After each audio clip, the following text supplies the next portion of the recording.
Parfois, il faut prendre les armes pour les déposer. Ce sont les paroles de Malcolm X, l'une des personnalités puissantes pendant le mouvement des droits civils.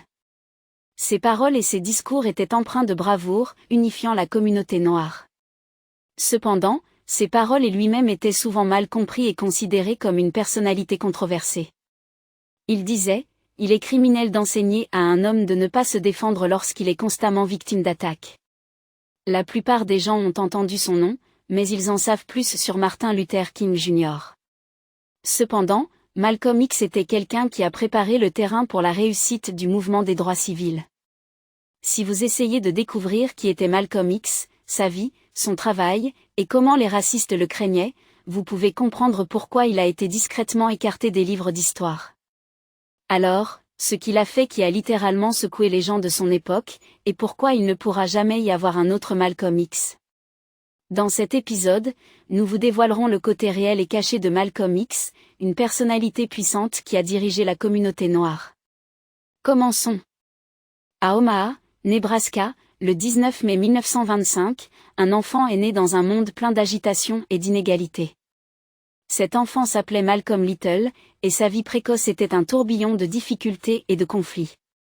Ses parents, Earl et Louise Little, étaient des combattants courageux contre l'injustice raciale, et leur maison résonnait d'un puissant désir d'égalité. Ils ne savaient pas que leur fils Malcolm serait façonné par leur esprit inflexible et deviendrait une figure imposante de l'histoire. Confrontés à des menaces pour leur sécurité en raison de leur militantisme contre l'injustice raciale, les parents de Malcolm ont déménagé plusieurs fois au cours de leur vie, cherchant à échapper à l'emprise de groupes suprémacistes blancs qui les ciblaient, tels que le Ku Klux Klan. Le KKK, tristement célèbre pour ses méthodes violentes et intimidantes, s'en prenait aux Afro-Américains qui osaient remettre en question la hiérarchie raciale. Au début des années 1920, les Little ont déménagé à Milwaukee dans l'espoir d'échapper à l'environnement oppressif d'Omaha. Malheureusement, les tensions raciales les ont suivis, incitant à un autre déménagement, cette fois à Lansing au milieu des années 1920. Malheureusement, Lansing ne leur a pas offert le refuge recherché, car ils ont été confrontés à une discrimination continue et à de l'hostilité, cette fois de la part de groupes comme la Black Legion, qui étaient principalement actifs dans le Midwest à cette époque. La Black Legion était responsable de nombreux actes de violence, dont des attentats à la bombe, des incendies criminels et des lynchages, visant à intimider et à réprimer les Afro-Américains et d'autres groupes minoritaires. Pendant cette période, Malcolm X a tragiquement perdu 4 frères de son père dans des circonstances mystérieuses. Le racisme avait frappé la jeune vie de Malcolm avec une force brutale, laissant des cicatrices qui allaient définir son parcours. Le coup le plus dévastateur est survenu lorsque Malcolm avait seulement 6 ans. Le corps inanimé de son père a été découvert sur les voies du tramway de la ville. Malgré la conclusion officielle de décès accidentel, Louise, sa mère, croyait qu'Earl avait été assassiné par la Black Legion. Louise s'est vue refuser le bénéfice de l'assurance vie, l'assureur prétendant qu'Earl Little s'était donné la mort. Étant encore un petit garçon, Malcolm X absorbait tout cela. Il observait avec minutie comment sa famille et l'ensemble de la communauté noire souffraient. C'était à ce moment-là que les épreuves le faisaient mûrir mentalement. À un âge où la plupart des enfants commencent à jouer, Malcolm X soutenait émotionnellement sa mère après la mort de son père. Quelques années plus tard, Louise a connu une crise mentale et a été internée. Ses enfants, y compris Malcolm, ont été séparés et placés en famille d'accueil. Malcolm a fréquenté West Junior High School à Lansing, puis Mason High School à Mason, au Michigan. Cependant, il a quitté l'école secondaire en 1941 avant d'obtenir son diplôme. Malcolm avait excellé au collège, mais il a abandonné l'école secondaire après qu'un professeur blanc lui a dit que son rêve de devenir avocat n'était pas réaliste pour un homme noir. Ces paroles ont enraciné en Malcolm la croyance que le monde blanc n'offrait aucune opportunité à un homme noir en quête d'une carrière, quelles que soient ses compétences. Adolescent, il est allé à Harlem, New York, où il s'est impliqué dans des activités criminelles. En 1946, à l'âge de 21 ans, il a été arrêté pour cambriolage et condamné à 10 ans de prison. Il ne savait pas encore que cette période d'incarcération allait se révéler un tournant dans sa vie. Derrière les barreaux, Malcolm s'est plongé dans la lecture et l'éducation, dévorant des livres sur un large éventail de sujets, élargissant ses connaissances et ouvrant son esprit à de nouvelles idées. Au cours de cette phase transformative, il a croisé le chemin de son codétenu John Bambry, un homme autodidacte que Malcolm a plus tard décrit comme la première personne qu'il avait jamais vu commander un respect constant grâce à la puissance des mots. Sous l'influence de Bambry, Malcolm a développé une insatiable appétence pour la lecture. C'est au cours de cette période qu'il est tombé sur les enseignements de la Nation de l'Islam, une organisation prônant le séparatisme noir et l'autodétermination. Cependant, Malcolm n'a montré initialement que peu d'intérêt à transformer sa vie. Il est resté pris dans un cycle de comportements autodestructeurs. Pourtant, une influence significative l'attendait sous la forme de son frère Reginald, qui deviendrait une figure pivot dans la vie de Malcolm. Reginald a encouragé Malcolm à apporter 2 modifications en apparence mineures, cesser de fumer et s'abstenir de consommer du porc. Ces ajustements en apparence minime portaient une signification profonde dans le contexte des enseignements de la Nation de l'Islam.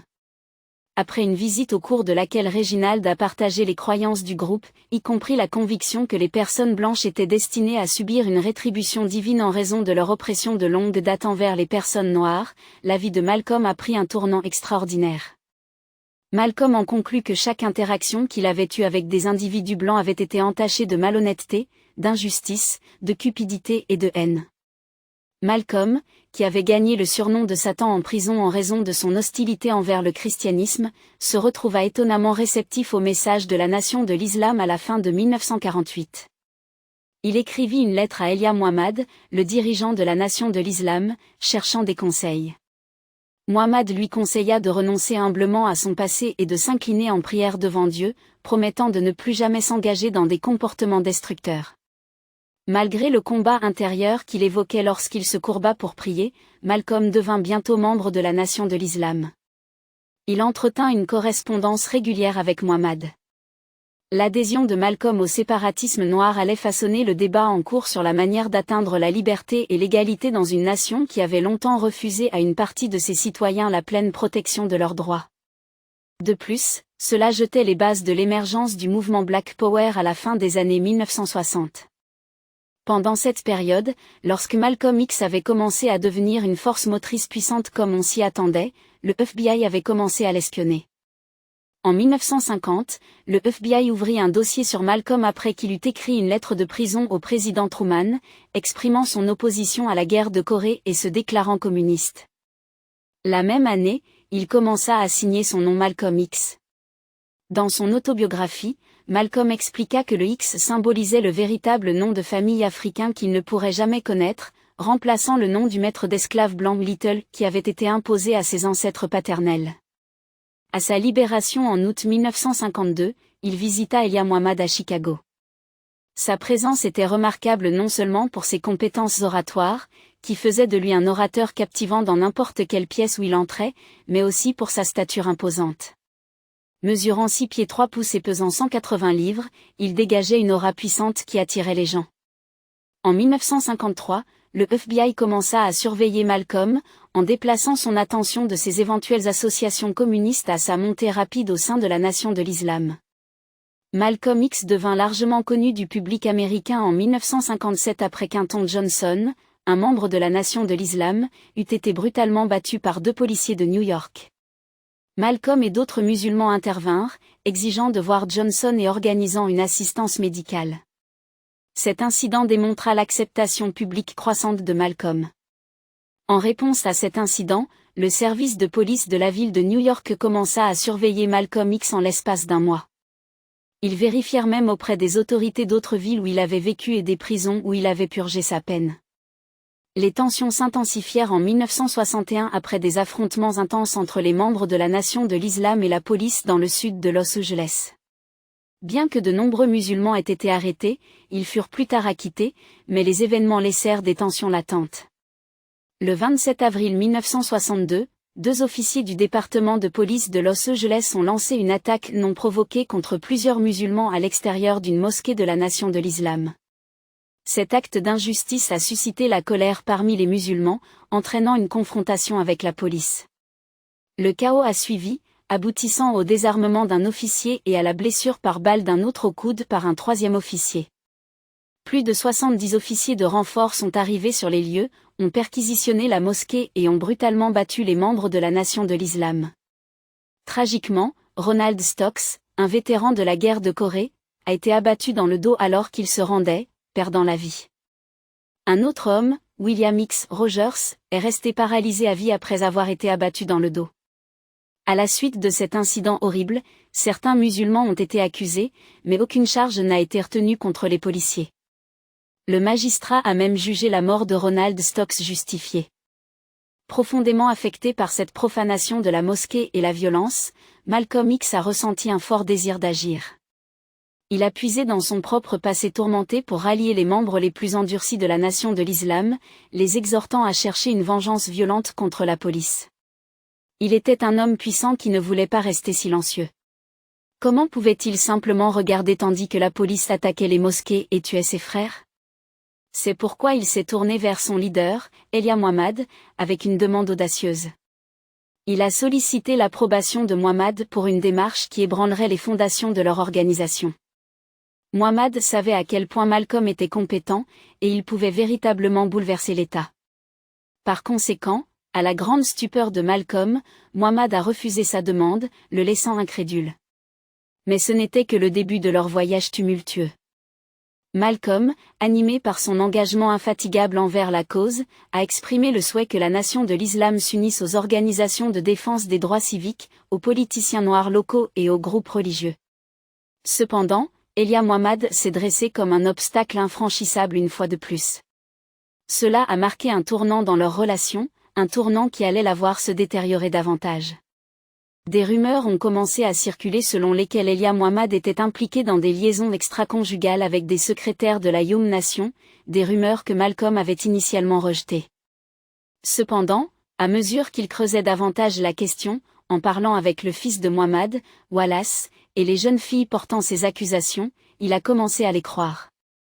N'oubliez pas de liker et de partager la vidéo, et de vous abonner à notre chaîne Wasaewa pour regarder plus de vidéos sur la culture noire, l'histoire, la civilisation et l'identité. Continuons maintenant. Malcolm X considérait Elijah comme son mentor et professeur, et maintenant il découvrait ces choses à son sujet. De manière choquante, entre 1964 et 1965, Malcolm X est apparu lors d'interviews nationales à la télévision, révélant les conclusions de son enquête. Encore plus étonnant, ces allégations ont été corroborées par Elijah Muhammad lui-même. Comme si les choses ne pouvaient pas devenir plus compliquées, Malcolm X a été confronté à une tentative d'assassinat effrayante. Un engin explosif a été découvert dans sa voiture, et des menaces de mort ont suivi en réponse à ces révélations sur les actions d'Elijah Muhammad. Leur relation déjà tendue, accrochée par un fil, semblait irréparable. Puis, en décembre 1963, Malcolm X a fait une déclaration controversée sur l'assassinat de John F. Kennedy. Il a déclaré que c'était une affaire de poule rentrant au bercail, et a exprimé non pas de la tristesse, mais plutôt un sentiment de satisfaction à ce sujet. Ces remarques ont suscité l'indignation du public.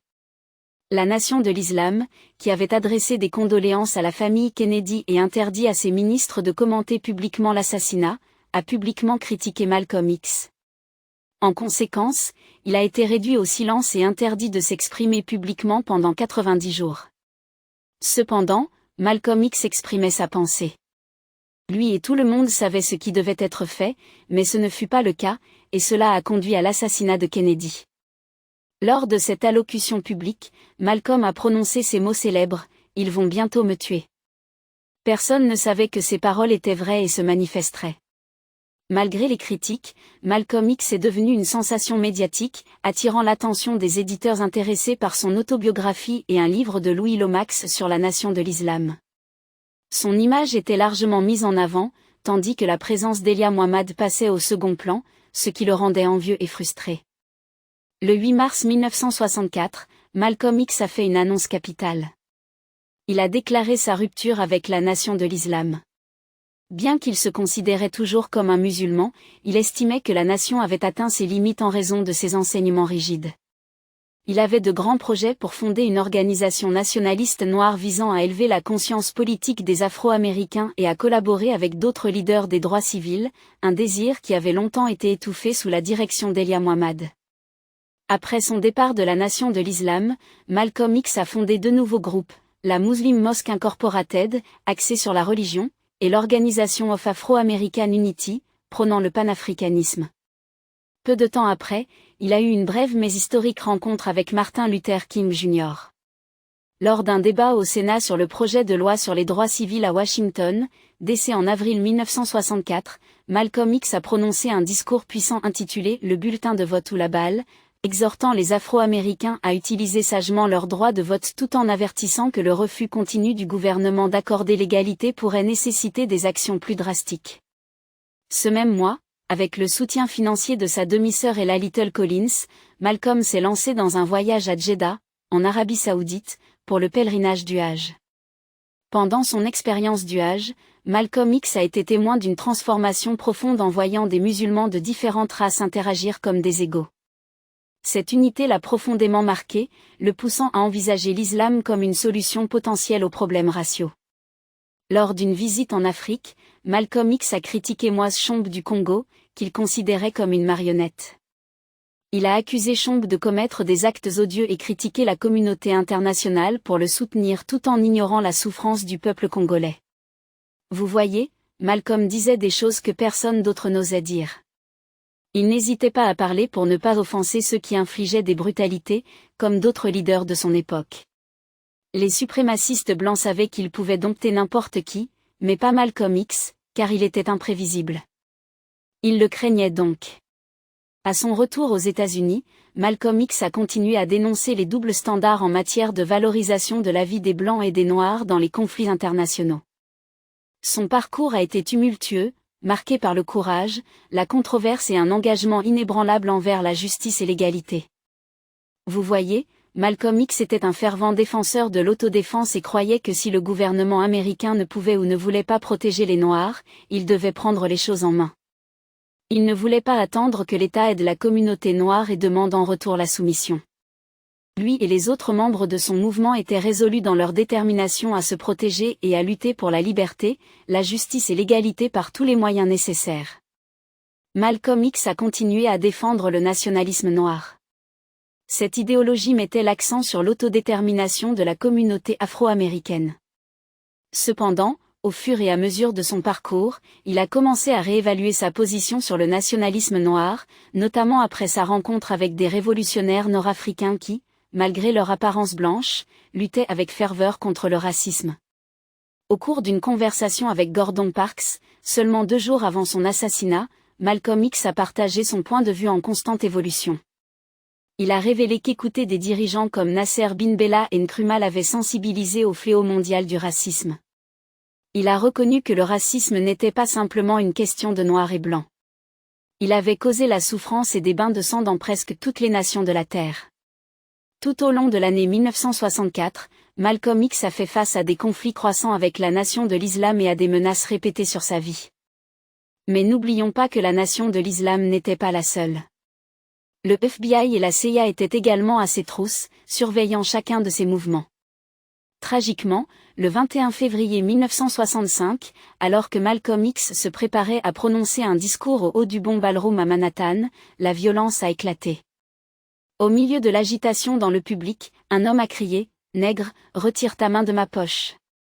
Le chaos a éclaté, et Malcolm X a été touché à la poitrine par un coup de fusil à canon scié. 2 autres hommes ont chargé la scène en tirant avec des pistolets semi-automatiques. Malcolm X a été touché 21 fois, dont 10 blessures de chevrotine provenant de la décharge initiale du fusil à canon scié. Malgré son transfert en urgence à l'hôpital Columbia Presbyterian, il a été déclaré mort peu de temps après son arrivée. La réaction du public à la mort de Malcolm X a été écrasante. Une exposition publique à l'Unity Funeral Home à Harlem a attiré une foule immense de 30 000 personnes.